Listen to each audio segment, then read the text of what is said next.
Come closer, just in case you can't see. You might need a good telescope. I need to keep looking at Spaghetti Monster over here. Spaghetti. It's not even flying. I'm not going to worship that. Oh, there it is. Making a new one of these. What's up, camera guy? Oh, Lord, this is hilarious. Why are you laughing at them? Because they're not understanding what the point of you doing this is. They don't understand the point of what I'm doing? I don't think so. They just think I'm a jerk? I think so.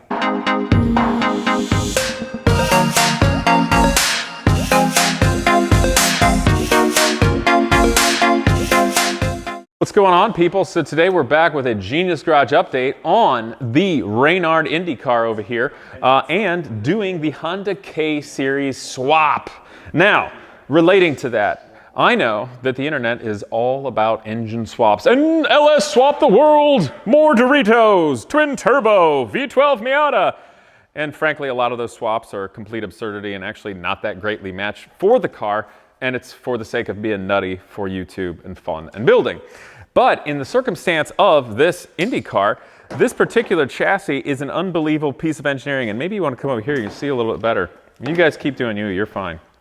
So technically, this Reynard carbon fiber monocoque was from the year of the IndyCar split in the 90s. 1996 was the last year for it just being IndyCar, then it became Champ Car and the IRL. So technically this ran the first year of Champ Cars and then as a Pac West car. But the amazing thing is this monocoque chassis with its suspension and its X-Track transverse gearbox and you know, wheels and tires and all the pods and wings and stuff with no engine, if I'm not mistaken, in 97 was something like $600,000, which is an incredible amount of money.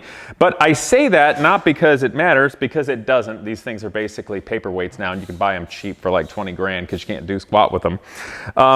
I say that because it's an unbelievably nice piece of engineering and craftsmanship and material. So it's beautiful. So you can figure out something to do with them. It is the most inexpensive way to get a really cool car. Actually, a lot of you probably saw, I think, Rob Dahm recently bought an Indy/Champ car of this same era. There's no engine in it, and I know everybody's gonna assume he's gonna put Dorito rotaries in it, but the thing about that is, and come on down here and look, what you're all going to figure out the difficulty with this car and engine swapping is this is the bell housing. So you can only put a teeny tiny clutch here and no flywheel with ring gear depending on it. Now this one's smaller. Some of the other ones are a little bit bigger.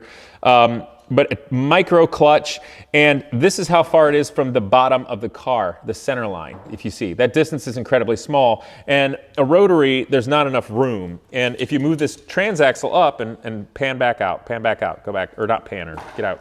Move, camera person, I want to show them. And come back, go right there, camera. No, there, stand right there. Yes, look at this. Yes, look at this. Yes. Okay, this is the transmission, or transaxle as it's called, because it has the differential built in. The differential's back here.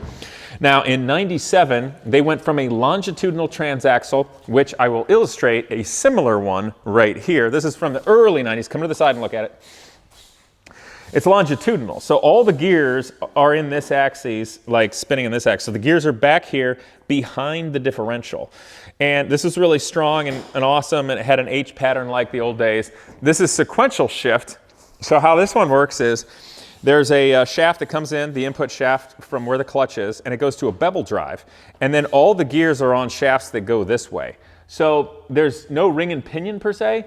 There is a spur gear in here, more like a rail control car, slot car. So the gears you can actually pull out the side. It's a little more delicate and the engineering is more constrained and you can't put bigger gears in it. So it limits the heck out of you with what kind of engine you can put in it. Now, some of you may remember that this particular car most recently had been fitted with this monstrous gasoline naturally aspirated Chevy derivative engine. This particular one, before it was even finally tuned, was making 840 horsepower at the wheels, not at the crank, at the wheels, and naturally aspirated. So it is a monster with really zoomy tech and interestingly angled valves and electronic fuel injection on these Kinsler individual throttle bodies. I mean, take a look at these. These are so cool. I mean, how cool are individual throttle bodies like that, you know? So cool.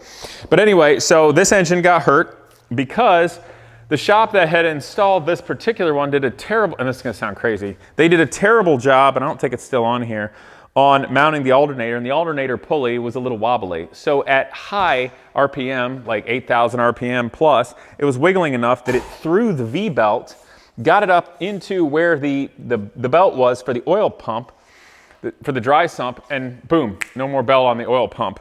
And there was no warning light calibrated on the Motec dash to tell you the oil pressure had just gone to 0. So there's no way to tell as the driver. You're not necessarily going to see it, and it wasn't spotted quick enough. So you go into the back straightaway, slightly down on power, off on, boom. Engine didn't explode, so I think a lot is salvageable, but it's out. Now, the other problem with this Chevy engine is, and if you remember, this worked out just barely. This is a dry sump pan. It's super close. It barely fits. It bolts up and you have a clutch. The other problem with it is, though, even at 9,000 RPMs, which is a lot of RPMs for a push rod engine, it just is. And I know there's gonna be like 3 of you that know of one push rod engine from a million years ago in some sort of racing thing that was a one-off engine of the billions of other engines built. And you'd be like, well, Casey, what about this one engine? And I'd be like, come on, man. Seriously. Okay, so most push rod engines, 9,000 RPM is a lot. The problem with that is the original engine that was in this was a small turbocharged V8 variety that revved at like 12,000 RPMs or more. So if you can only rev your engine at 8 or 9,000 RPMs and you put the tallest gears possible in this from like super speedways, but you can only rev to 8 or 9,000 RPMs, you're not going to be able to, you're gear limited. You won't be able to hit the top speeds this car can actually do, even potentially on a road course with your engine. So that's why these IndyCar chassis get star-crossed and nobody does anything with them. You can generally buy them for like 20 grand, sometimes less. But in this circumstance, the idea was simple. So we have an awesome, strong, safe monocoque. We have awesome brakes, suspension, corners, and this transmission really is something else. It's really, really nice. It's just the gear ratios in it don't work. And I know a lot of people that say, well, Casey, why don't you make different gears? I'd be like, hey, that's brilliant. I already thought of that. But the problem is this thing was engineered to such tight tolerances, those gears won't physically fit. Well, Casey, why don't you cut a hole in the side of it and weld on a different wall? Because that doesn't work either. Just trust me on this one.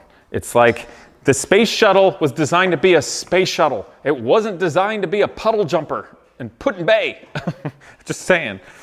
So what we did is we got a Honda K series. Now this particular one, and do you guys remember which variant this is? Because I can't remember off the top of my head. K24A2. I remember that now. K24A2. What did that come out of, an Acura? Acura TSX. An 05. TSX. An 05 TSX. 05 TSX, because basically that was the most readily available one in the United States that makes the most power, that we can most readily build for the most power and longevity. Is that correct? Yes. And by the way, longevity is not a word for the troll on my last video, it's longevity. Got you, fam. So take a look at this. This engine's currently upside down. We're gonna yank off the old this is a wet sump oil pan. All the oil just stays in here and sloshes around. It's a total disaster. So that's not going to work in a race car. The other problem is, if we were to try to use this, the distance from the crankshaft to the oil pan to clear is now this big. Which means if you actually put this on here, your oil pan would be hanging down about this much further than the bottom of the car. So if you were to consider where the car's ride height is on the track, even at a higher ride height, this pan is literally going underground. That's how much low it is. So this has to go. Plus it's not baffled or anything, which won't work for high G loading, braking, accelerating, or turning. But you'll notice here on the K series, for anybody notice, it's super flat right here. You know, you've got this whole bottom part of the block that acts like a big girdle, which holds the crankshaft with 1, 2, 3, 4, 5 main bearings. But it has balance shafts and its oil pump down here. So we have removed those things because it's going to be in racing. We don't really need the balance shaft so much. And there was a chain that drove that. So we've removed that, and we're going to have to plug a little hole right here so we don't lose some oil pressure, this tiny one here. But Dylan here has got the dry sump oil pan. Now, we were really frustrated because we got this from England. And how long have we waited on getting this darn thing? 2.5 months. 2.5 months? I'm counting. Yeah, if we don't get this IndyCar done this year, it's because of this. And they really sort of drug us along for a long time because we would have just designed our own if we knew it was going to be this ridiculous. And now that we even have it, they didn't even send us the rest of the kit, so we're still waiting on pulleys and stuff from Pace. So it's just really frustrating. But anyway, so this is a dry sump oil pan. Now, if you look at it and how this goes on, it's obviously way, way, way, way lower. So you can see here the wet sump oil pan, much, much, much taller. See that, guys? One comparison. Now, what we're going to do in this is, this level here ends up being about to the level of the bottom of the car. So we're actually going to have to take this pan and chuck it up in a mill, and we're going to have to knock some of this flange off, and we're going to have to knock some of this flange off so it's real low.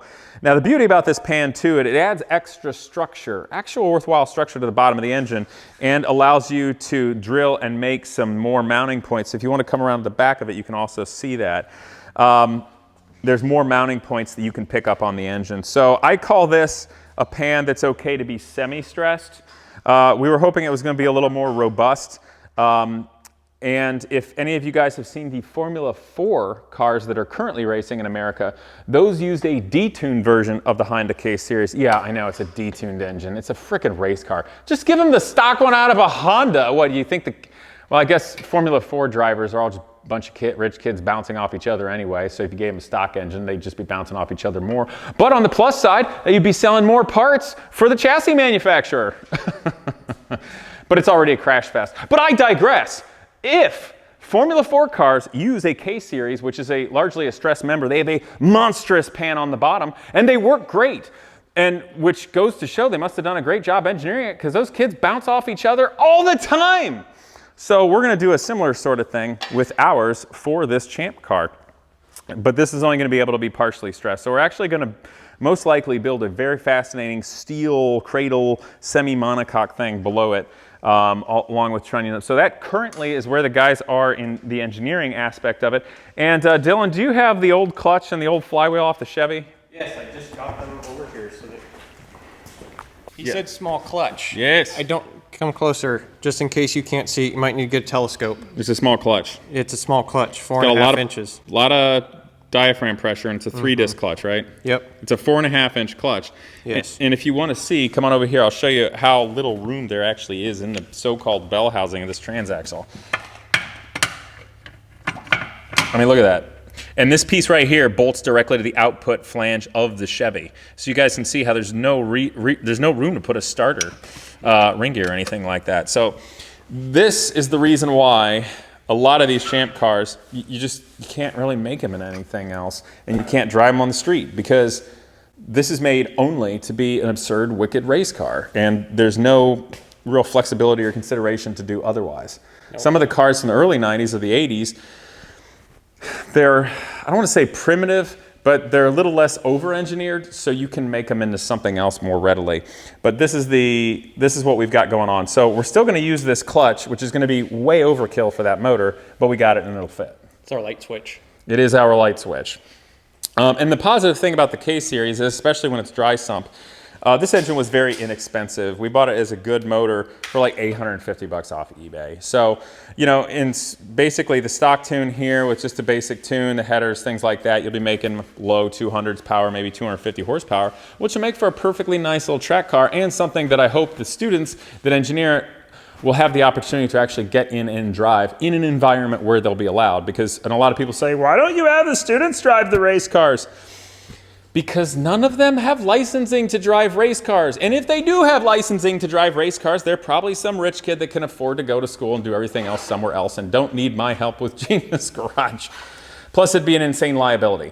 But I think in this circumstance with the IndyCar, if we can find a really neat place, kind of like back in the day when it was Ohio State at Honda's TRC test track, where it's safe, I would love to get them the opportunity to be in a car with a horsepower level that is more manageable, so they can experience that and feel what it's like for seat of pants feel, engineering, research and development, and data acquisition in testing. Plus, I think it'll be fun for them anyway. So that's what we got going on here.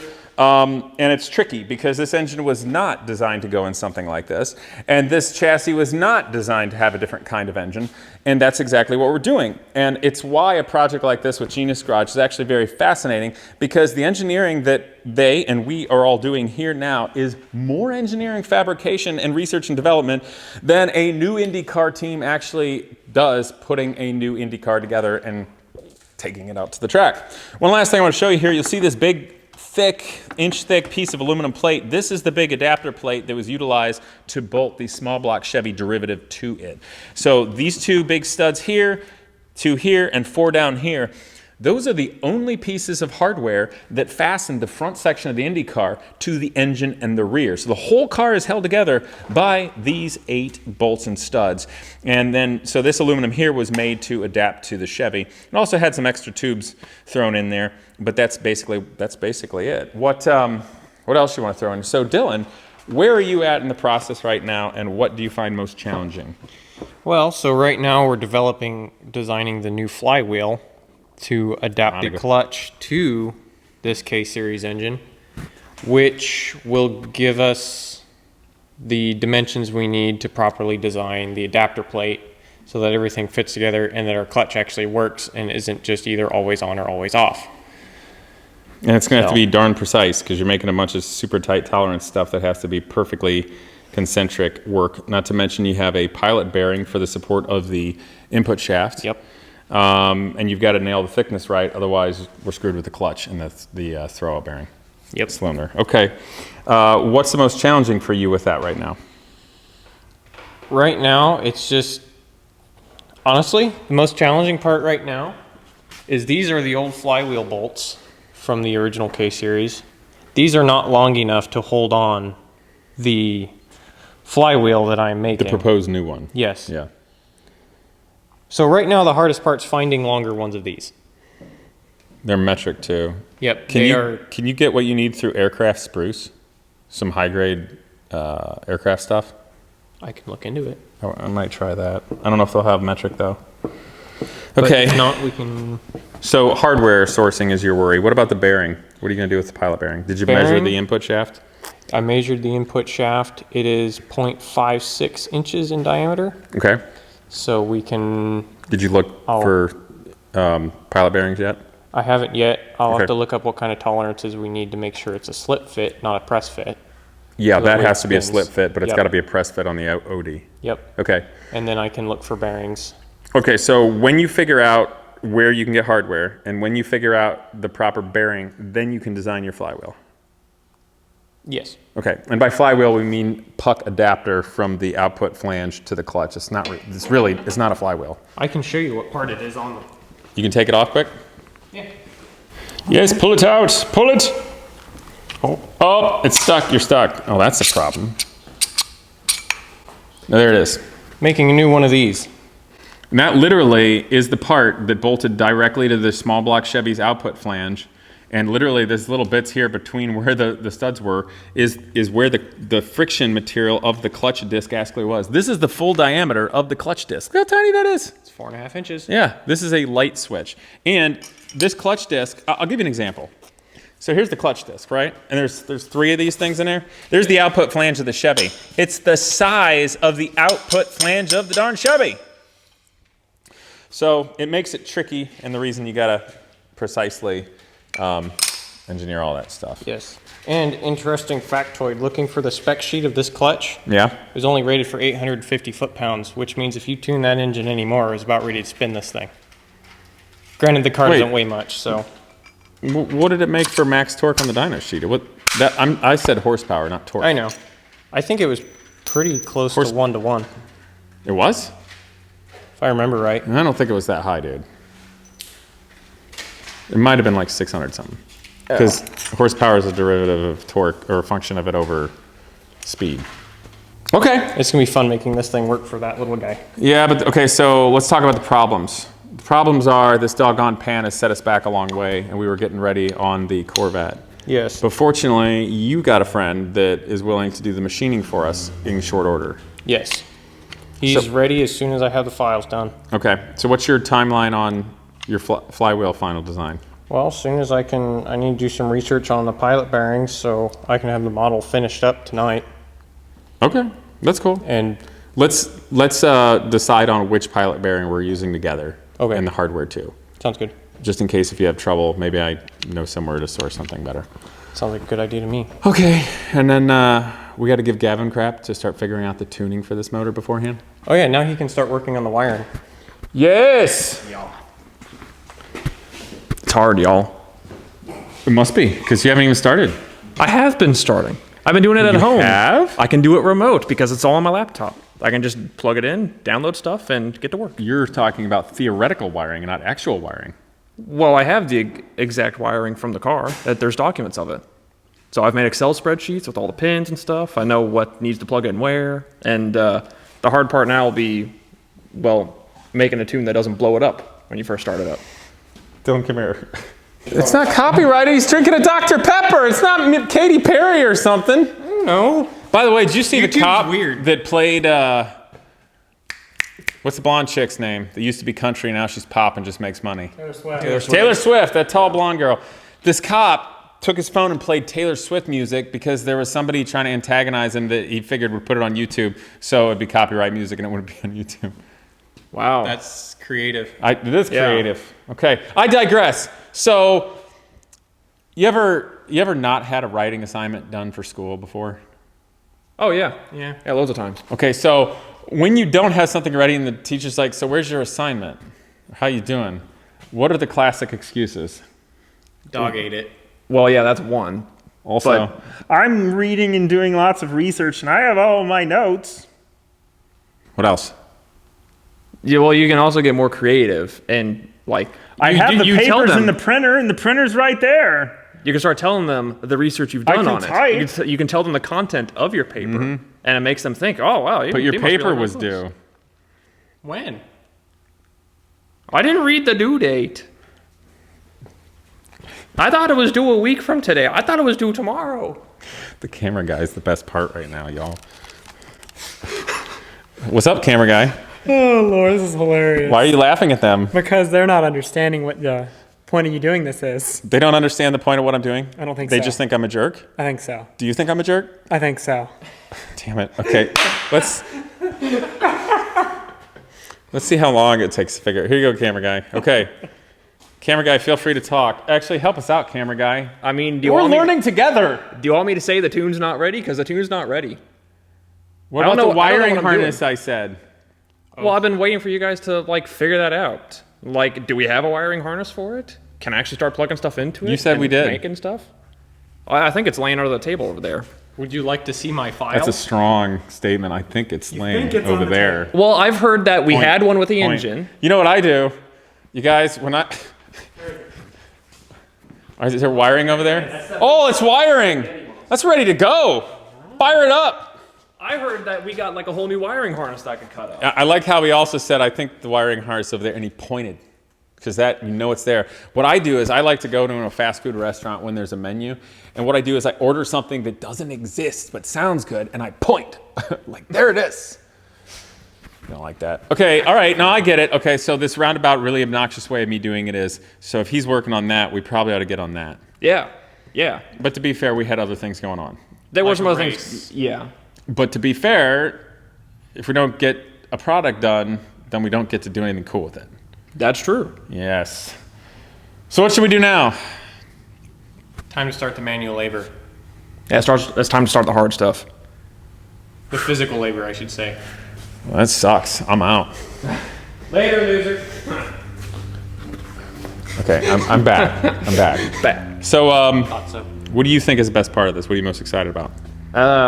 Well, I think all three of us have kind of taken up different things. He's big into like engineering, everything that goes in between the two halves of the car. Blaine is just Blaine's kind of doing everything. He's dipping his hands into everything, design work. He's helping me keep straight on my electronics and stuff. And I'm big into the Motec stuff. I get it's a huge challenge to try to start from scratch building a tune-up, and I don't want to do that. If someone out there has a base file for a Motec M150 ECU, Help for us! Honda K24, Stock Honda please K24 headers open. send us Save an with email. base that works. It's a good one. Don't Yeah. give us something crappy. Don't do that to us. Okay. Because like I haven't We're not as looked cool at or Motec rich yet. as you think we are. Yeah, I'm learning this for the first time, but I'm figuring it out. You know, it's Actually, to be fair, we are cooler than yeah. I should stop talking. we can rise above. Rise above. Rise above. Rise above what? Lewis Hamilton says that. I think. I don't know. He's That's- rich. How hard is it for him to rise above? Well, yeah, exactly. But anyway, Can I now say it's, that? Okay. I think we should just go now. I need Yes. I need to finish drawing my part so you can get it done and stop whining. I need to Woof. keep looking at Spaghetti Monster over here. Spaghetti. It's Figure not out what I'm even looking at. flying. I'm not going to worship that. Okay. I can make it fly in. No. We got drones. On that note, click the bell down there because YouTube is silly. It'll show you smart stuff, and you should totally subscribe. See you guys next time for what is to come. Well, a huge thank you to Crushproof Tubing Company. Since 1949 in Macomb, Ohio, they've been manufacturing custom rubber and plastic tubes for every industry imaginable. No tooling or mold costs, fast and free custom samples, and American-made quality is what sets them apart. But for me, I'm most excited about their exhaust evacuation kit. Different modular pieces and their convoluted custom hoses make it so that I can adapt any car, truck, or motorcycle with an internal combustion engine to get those exhaust gases out of my shop so I can keep working in safety and comfort.